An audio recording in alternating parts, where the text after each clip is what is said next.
반갑습니다. 초록배낭 한상범 강사입니다. 우리 오늘 고대 역사, 고대사 마지막 시간이죠. 발해 이야기를 들어갈까 합니다. 발해. 지난 강좌에서 이제 통일신라를 정리했고요. 이제 발해라는 나라를 정리할 건데, 우리 저 앞에서 고구려 백제 신라가 땅 따먹기 전쟁, 한강 쟁탈전을 벌이는 시대를 삼국시대라고 부르죠. 고구려 백제 신라 시대, 줄여서 삼국시대라고 부릅니다. 그것처럼 삼국이 통일되고 난 이후에 통일신라가 존재했었고, 남쪽에, 그리고 북쪽에 발해라는 나라가 존재를 했어요. 그래서 통일신라 발해시대라고 부르려니까 말이 너무 길죠, 단어가. 그래서 줄여서 뭐라고 부르는 거 하니까 남쪽에 통일신라, 북쪽에 발해를 남북국시대라고 부릅니다. 우리 조선 후기 유득공이라고 하는 학자가 발해고라는 역사책에서 이 남북국시대라는 용어를 제일 먼저 사용했답니다. 그래서 우리 남쪽에 있는 나라 지난 강좌에서 정리를 했고, 북쪽에 발해 들어가 보도록 하겠습니다. 자, 발해라는 나라는 698년에 만들어져서 926년에 망해요. 이 기간 동안에 총 15명의 왕이 존재를 했답니다. 그 중에서 우리는 4명의 왕을 정리를 할 필요가 있는데, 그 첫 번째가 대조영이죠. 발해를 건국한 대조영. 왕명으로는 고왕이라고 부릅니다. 발해라는 나라는 대조영이 세웠는데요. 대조영은 고구려 장군 출신이었대요. 나당연합군에 의해서 고구려가 망하고, 고구려에서 살아남은 백성들을 이끌고 북쪽으로 올라가서 세운 나라가 발해인 거죠. 만주 길림성의 동모산이라고 하는 산 기슭에서 발해라는 나라를 건국을 했답니다.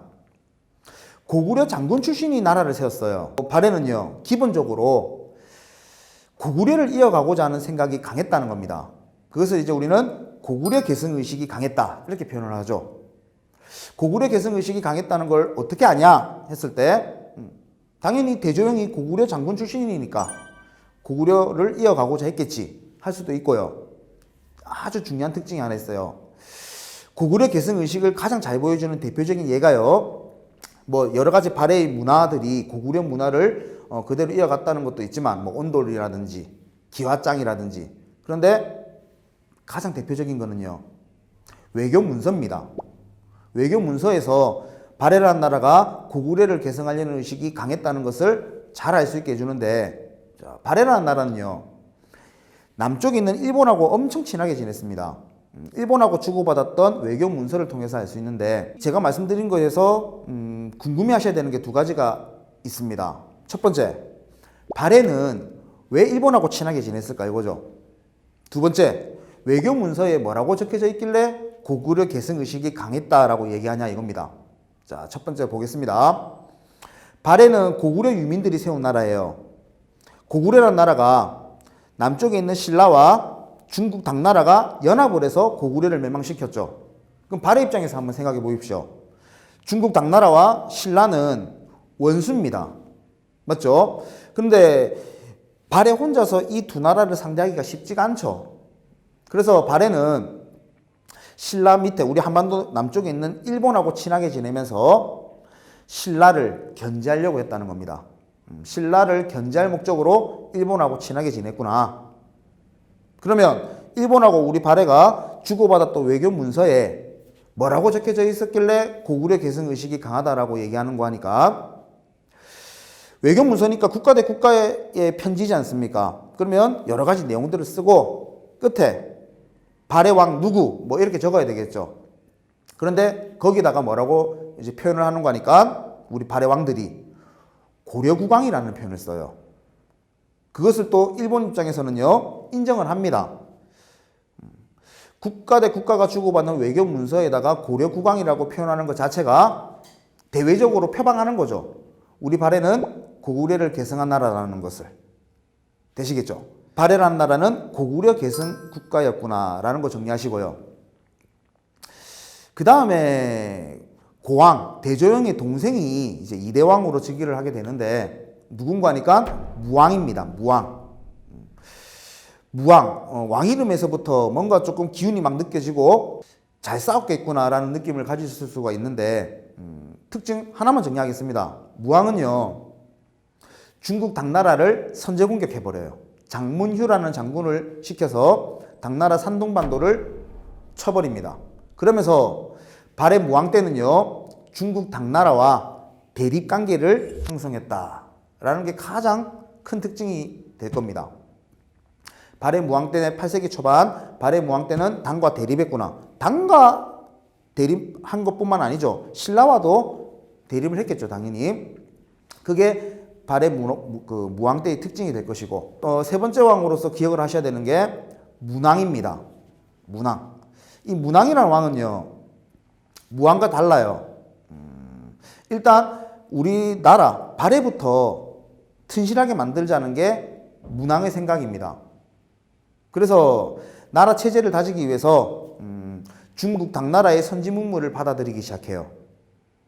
무슨 소리냐면 그 전에 무왕 때는 당과 대립을 했다면 문왕 때는 친선관계, 당과 친선관계를 형성해서 당의 선지문물을 받아들여요.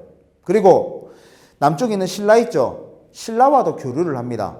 신라와 교류를 하면서 발해의 수도인 상경에서 신라의 수도인 경주까지, 금성까지 다이렉트로 이어지는 길도 존재를 했어요. 상설교통로, 신라도라고 하는데, 그걸 통해서 볼 때 발해는 문왕 때부터 신라의 우수한 기술도 받아들였다는 것을 알 수 있다는 겁니다. 그러면서 발해 문왕 때 중국 당나라의 선진문을 받아들이고요, 신라의 우수한 기술을 받아들이면서 체제가 다져져요.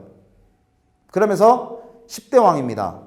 선왕 때 전성기를 누리죠. 발해가. 발해의 영토가 우리 역사상 가장 넓은 영토를 차지했던 게 발해랍니다. 그게 선왕 때입니다. 5경 15부 62주 체제를 만들었다는데, 우리 신라는 9주라고 제가 말씀드렸거든요. 62주랍니다. 어마어마 넓었다고 생각하시면 되겠죠.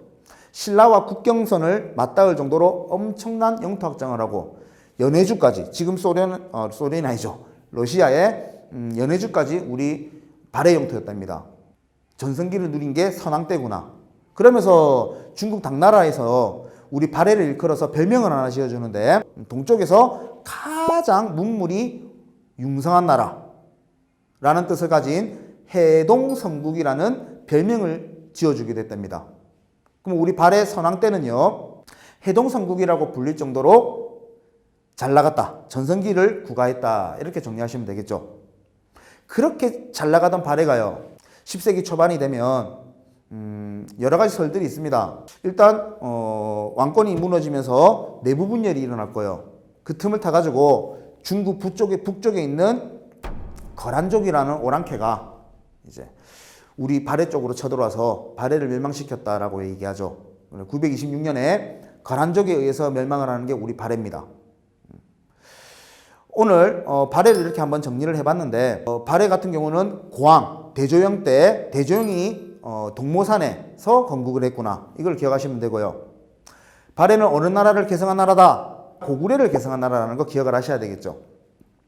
그리고 무왕 때는 중국 당나라와 대립했다. 그리고 문왕 때는 당나라와 친선관계를 맺으면서 당의 선진문물도 받아들이고 신라도를 통해서 신라의 우수한 기술도 수용을 했다는 겁니다. 그러면서 나라 체제를 다졌고요. 이거를 발판 삼아서 선왕 때 뻗어나갔다는 거죠. 해동성국. 이렇게 잘 나가던 발해가 거란족의 침략을 받고 멸망을 했다가 발해의 전체 흐름이라고 보시면 되겠습니다. 이렇게 해가지고 발해까지 해서 우리 고대 역사를 정리를 했고요. 다음 강좌에서는 이제 중세 고려시대입니다. 그래서 이제 고려 왕족 500년 이렇게 하죠. 대략적으로 이제 500년의 역사를 가지고 있는데, 이 고려라는 역사의 전체 흐름을 잡아보도록 하겠습니다. 오늘 발해 수업 들으시냐고 수고하셨습니다. 수고하셨습니다.